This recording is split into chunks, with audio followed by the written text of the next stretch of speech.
O vento soprava pelas pradarias como se arrastasse consigo vozes antigas, murmúrios esquecidos de batalhas e canções que já não pertenciam a homem algum.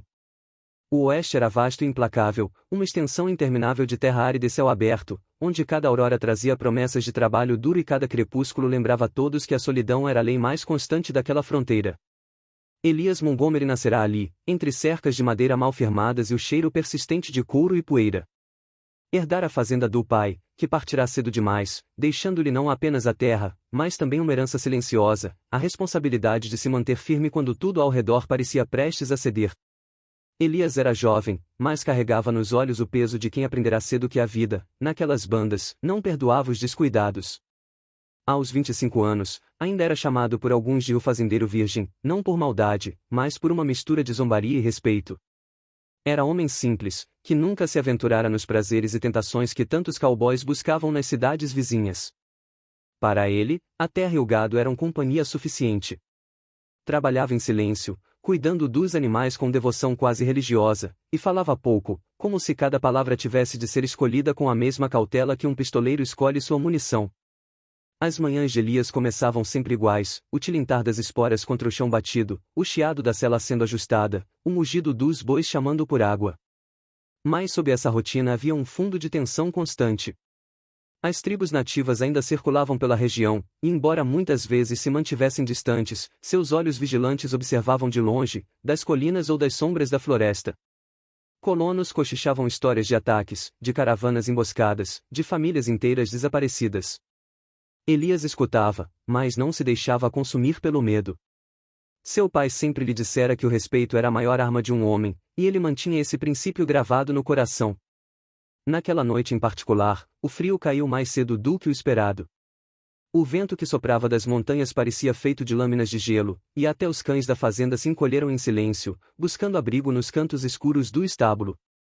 Elias, depois de recolher as últimas cabeças de gado, caminhava pela cerca externa quando ouviu algo diferente, um som frágil, quase um soluço, abafado pela imensidão do campo. Franziu o senho e se aproximou, mantendo a mão no cabo da lanterna. A luz amarelada iluminou a silhueta de alguém encostado a uma pedra, pequena e trêmula.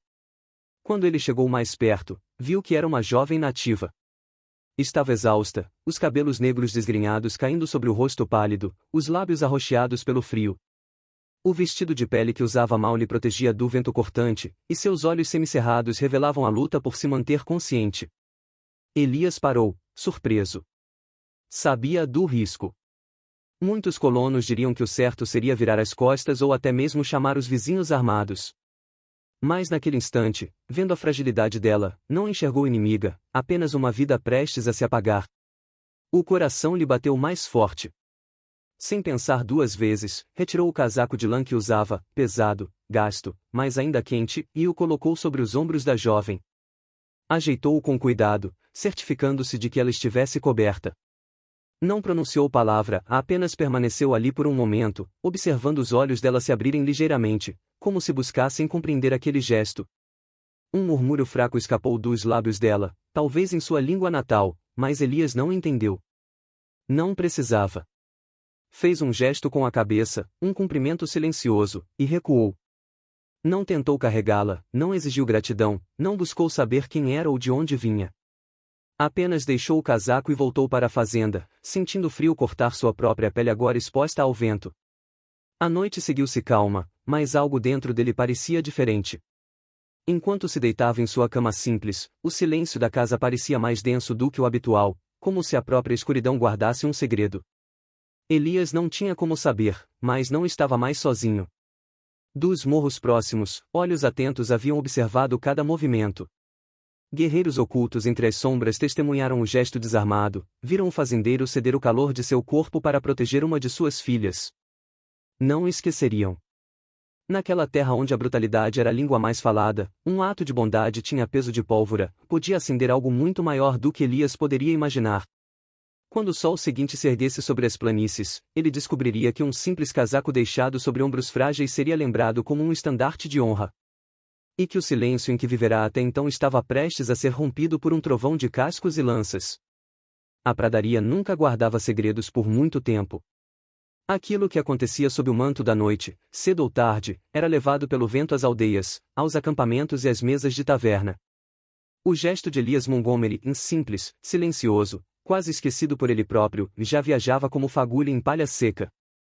A jovem nativa que ele encontrara à beira da pedra não era apenas uma andarilha perdida. Chamava-se Nayeli, filha de Tauari, um dos líderes guerreiros mais respeitados entre as tribos da região. Para o povo de Tauari, Nayeli era mais do que filha, era símbolo de esperança, promessa de continuidade em tempos de ameaças crescentes vindas do homem branco. Quando Nayeli voltou ao acampamento, coberta pelo casaco de lã de Elias, o silêncio que a recebeu não foi de desprezo, mas de reverência. As mulheres tocaram o tecido com dedos curiosos, reconhecendo nele o cheiro do couro, da poeira, do trabalho de fazenda. Os guerreiros se entreolharam, trocando palavras rápidas em sua língua, e Tauari, de pé diante da fogueira, compreendeu de imediato que aquilo não era acaso. Um estrangeiro lhe deu calor, disse um dos anciãos. Não pediu nada, não levantou armas. Apenas lhe deu vida.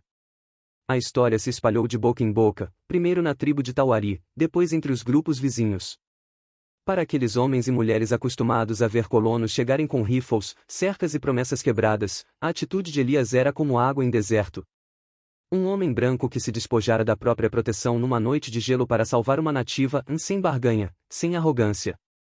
Enquanto isso, Elias voltava à sua rotina, alheio à tempestade de significados que seu gesto despertara. Acordava antes do sol, alimentava o gado, reparava as cercas, cavalgava pelas linhas da fazenda. Mas havia algo no ar, um peso estranho que o fazia erguer os olhos mais vezes para as colinas distantes. Sentia, sem saber explicar, que estava sendo observado. Nos povoados próximos, porém, a atmosfera era bem diferente. Os colonos falavam de forma nervosa. Boatos corriam como serpentes, diziam que tribos estavam se armando, que caravanas haviam desaparecido, que era apenas questão de tempo até uma invasão em massa. Nas tavernas, copos batiam contra mesas ao som de palavras envenenadas. Estão esperando a lua cheia para atacar. Já vi fumaça no horizonte, sinal de guerra. E aquele Elias? Dizem que anda de papo com índios, que até deu roupas para eles. Os cowboys vizinhos não perdiam oportunidade de zombar. Quando passavam pela cerca de Elias, lançavam-lhe olhares carregados de desdém. Ei, Montgomery! Gritava um deles, com um sorriso torto. Cuidado, rapaz! Se continuar dando presentes pros selvagens, logo vai ter de convidá-los para dançar na sua sala. Outro completava, rindo alto. Isso se eles não cortarem sua garganta primeiro. Elias não respondia. Apenas apertava o passo, mantendo a cabeça erguida, como se as provocações não o atingissem. Mas no íntimo sentia a solidão pesar ainda mais. Não tinha amigos próximos, nem família, apenas sua terra e sua honra. E agora, até isso parecia ameaçado pelos rumores que cresciam como sombra. Os mais velhos pioneiros, homens calejados que haviam visto sangue nas fronteiras, falavam em tom grave. Elias, escuta quem já viveu. Esses gestos de bondade não são compreendidos como você pensa. O Oeste não perdoa. Uma fraqueza, e eles te engolem. Mas Elias não via fraqueza em ajudar alguém que estava à beira da morte. Não conseguia aceitar a ideia de que a compaixão fosse pecado em terras tão vastas. Ainda assim, os conselhos dos velhos lhe ecoavam na mente quando se deitava à noite. O frio continuava cortante, e as noites, mais silenciosas do que nunca. O jovem fazendeiro sentia os cães da fazenda inquietos, uivando para a escuridão, como se percebessem algo que seus olhos não captavam. Certa vez, no meio da madrugada, levantou-se e caminhou até a varanda. O luar banhava as colinas distantes, e ele teve a impressão de ver sombras movendo-se contra o horizonte. Pensou em pegar o rifle, mas desistiu. Ficou apenas parado, deixando o vento gelado morder-lhe o rosto, até que as sombras se confundiram com o relevo. No coração da tribo, no entanto, a decisão já havia sido tomada. Tauari não podia deixar o gesto de Elias passar em silêncio. Para o líder guerreiro, honra chamava honra. Se um homem branco demonstrara respeito por sua filha, então cabia a ele mostrar a esse homem que tal atitude não seria esquecida. Mais do que isso, seria gravada como um pacto. Na última noite antes do desfecho, a aldeia inteira se reuniu em torno da fogueira. Cantaram, dançaram, ergueram lanças e rezas. Nayeli, envolta ainda no casaco de Elias, olhava para as chamas com olhos marejados. O tecido de lã, agora impregnado de fumaça e de histórias, havia se tornado um estandarte. Elias, distante, não imaginava nada disso. Seguia sua vida de forma quase automática. Reparava uma roda quebrada, alimentava as galinhas, ordenava o pasto. Mas no fundo de seu peito, algo lhe dizia que a calmaria não duraria. Cada estalo da madeira, cada relincho noturno, parecia prenúncio de algo maior. E então veio a manhã. Ainda sonolento, Elias acordou com um som grave, repetitivo, que fazia tremer a madeira do assoalho. O som de muitos cascos. Sentou-se na cama, o coração disparado. Pegou o chapéu e saiu para a varanda, os olhos semicerrados pela luz dourada do sol nascente. A cena diante dele fez o tempo parar. Alinhados diante de sua cerca, ocupando o horizonte como um mar de movimento, estavam 200 guerreiros montados. Lanças erguidas, penas tremulando ao vento, rostos pintados de vermelho e preto. O silêncio que pairava sobre aquela formação era mais ensurdecedor do que qualquer grito. Elias sentiu o sangue gelar nas veias. Não havia dúvida, o oeste viera cobrar-lhe o preço de sua bondade. O sol subia lentamente sobre as planícies, tingindo de ouro as cristas das colinas. Mas para Elias Montgomery, aquela manhã parecia diferente, como se o próprio céu tivesse prendido a respiração. Diante de sua cerca, espalhados em linhas perfeitas, estavam 200 guerreiros montados. A visão era grandiosa, quase sobrenatural, lanças eretas refletiam a luz do dia, penas tremulavam ao vento, e os rostos pintados de vermelho e preto compunham uma muralha de silêncios. Elias permaneceu parado na varanda, o chapéu apertado nas mãos. O coração batia como um martelo, mas sua postura não vacilava. Era impossível não sentir medo diante daquela força viva, mas havia também uma estranha sensação de reverência, como se presenciasse algo maior do que a vida comum de fazendeiro. Do outro lado, os colonos vizinhos já se agitavam. A fumaça das chaminés logo se misturou ao cheiro de pólvora sendo preparada. Homens surgiam em cavalos, rifles carregados, olhares arregalados. O boato de que os selvagens estavam às portas da fazenda correu mais rápido que o vento. E onde o medo se instala, a violência é sempre o primeiro reflexo. É agora! Gritou um dos cowboys, apontando a arma em direção às colinas.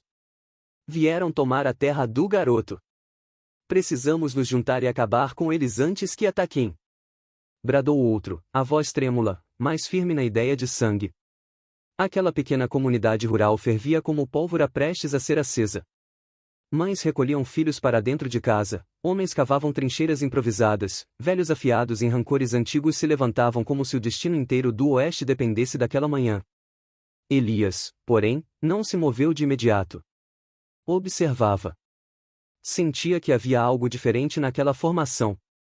Não era ataque. Não havia gritos, nem lanças avançando, nem flechas erguidas para disparar. Havia apenas um silêncio absoluto, carregado de eletricidade. Respirou fundo, ajeitou o chapéu sobre a cabeça e tomou sua decisão. Não pegou o rifle, nem pistola. Apenas caminhou em direção à cerca, passos firmes, como quem vai ao encontro inevitável de seu destino. Os colonos gritaram atrás dele. Elias! Tá maluco? Vai ser morto na hora. Volta, rapaz. Eles vão te cortar em pedaços. Mas Elias não voltou. Abriu a porteira devagar, o som do ferro ecoando alto no silêncio pesado. Deixou entreaberta, como convite, e avançou alguns passos pelo campo aberto, até que apenas o vento e a poeira o separassem da imensa fileira de guerreiros. Foi então que um deles se destacou. Um cavalo negro rompeu a formação, trazendo em seu dorso um homem alto, forte, coberto de penas e pinturas de guerra. Era Tauari, o líder. Sua presença irradiava autoridade, e cada olhar nativo acompanhava seus movimentos. Ele cavalgou até a metade da distância, parando diante de Elias como um juiz que avalia a coragem de um réu. O silêncio era tão denso que se podia ouvir o farfalhar das penas e o ranger do couro. Elias sustentou o olhar do chefe sem tremer. Não havia arrogância em sua postura, apenas calma e dignidade. Tauari desmontou. Os guerreiros atrás dele bateram lanças no chão, num compasso lento, como trovão distante. O chefe caminhou até Elias. Cada passo parecia carregar séculos de desconfiança, de guerras, de sangue derramado. Quando enfim parou diante dele, tirou do pescoço um colar feito de penas brancas e contas de osso. Ergueu-o alto, para que todos vissem, e então o colocou no pescoço de Elias. Um murmúrio percorreu a fileira de guerreiros, não de ameaça, mas de assentimento. Tu não és como os outros, disse Tauari, em inglês pesado, mas firme. Ajudaste minha filha quando podias deixá-la morrer. Deste teu calor sem medo. Isso é coragem. Isso é honra. Elias, surpreso, tocou o colar com a mão. Não sabia o que responder. As palavras se perderam na garganta, mas seus olhos transmitiram a gratidão e o respeito que sentia. Tauari continuou. Hoje não viemos para a guerra. Viemos para mostrar que teu gesto foi visto. Viemos para dizer que tua terra é agora guardada pelos nossos. O impacto foi profundo.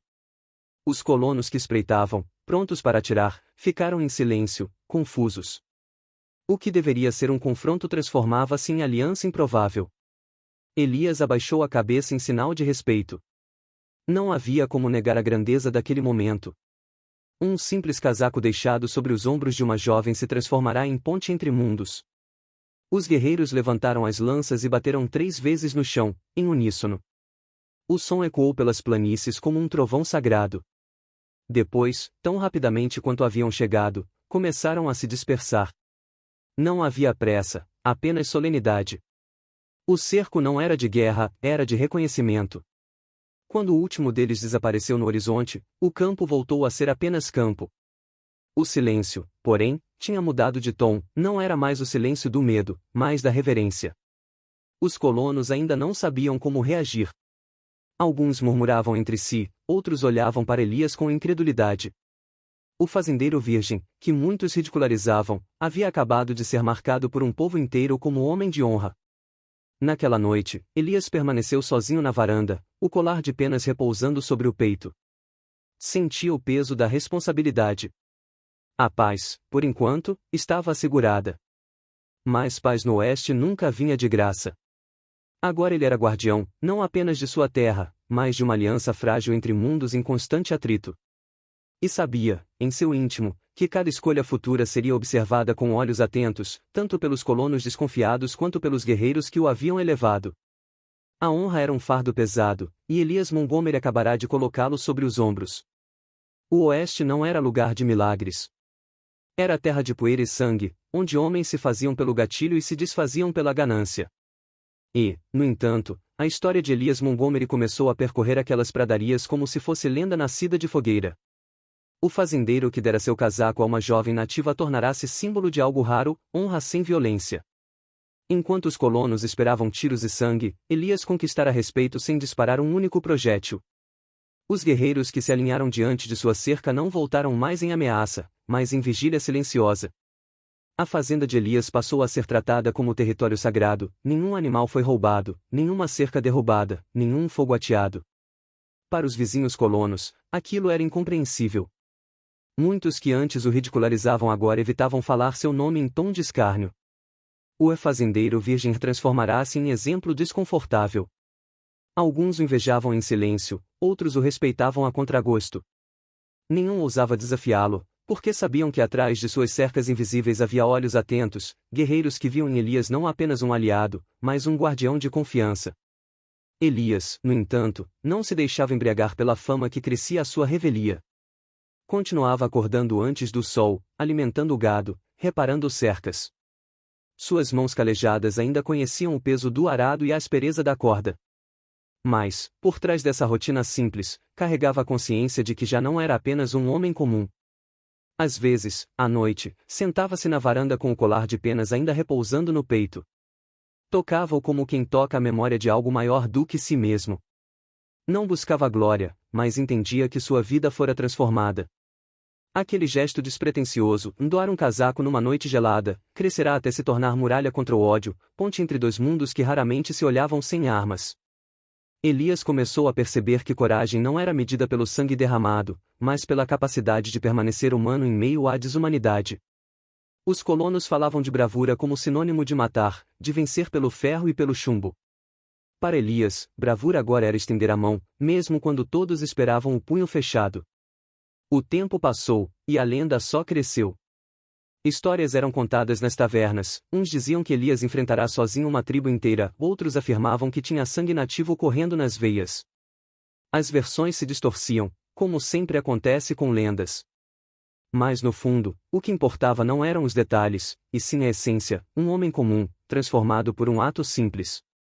Elias, sentado na varanda certa tarde, olhou as pradarias se estenderem até onde a vista alcançava. O sol descia devagar, tingindo o horizonte de vermelho e dourado. O vento lhe trouxe o som distante de cavalos, não de ameaça, mas de presença. Sabia que, em algum lugar das colinas, guerreiros ainda vigiavam sua terra, não por servidão, mas por respeito. Sorriu, um sorriso pequeno, discreto, como sempre fora. Sabia que sua vida continuaria feita de trabalho duro e solidão, mas agora havia algo diferente, um sentido maior, uma herança que não se media em cabeças de gado ou acres de terra. A coragem, ele compreendia agora, não estava em ser maior que os outros, mas em não deixar o mundo torná-lo menor do que realmente era. E enquanto o sol desaparecia nas planícies, Elias Montgomery aceitava, em silêncio, o peso e a dádiva de ser lembrado não apenas como fazendeiro, mas como homem que se tornará lenda. Se esta história tocou você, inscreva-se no canal, deixe seu comentário e compartilhe com alguém que acredita na força da bondade. O Velho Oeste pode parecer distante, mas suas lições são eternas: coragem, compaixão e honra. Cada ato, por menor que pareça, tem o poder de mudar destinos inteiros. Assim como o casaco de Elias se transformou em símbolo de confiança e paz, o seu gesto também pode fazer diferença. Apoie nosso trabalho para que mais histórias como esta continuem vivas. Clique em curtir, escreva sua opinião aqui embaixo e ative o sininho. Faça parte dessa comunidade que acredita na grandeza dos pequenos atos. Seu apoio, assim como o casaco de Elias, pode mudar tudo.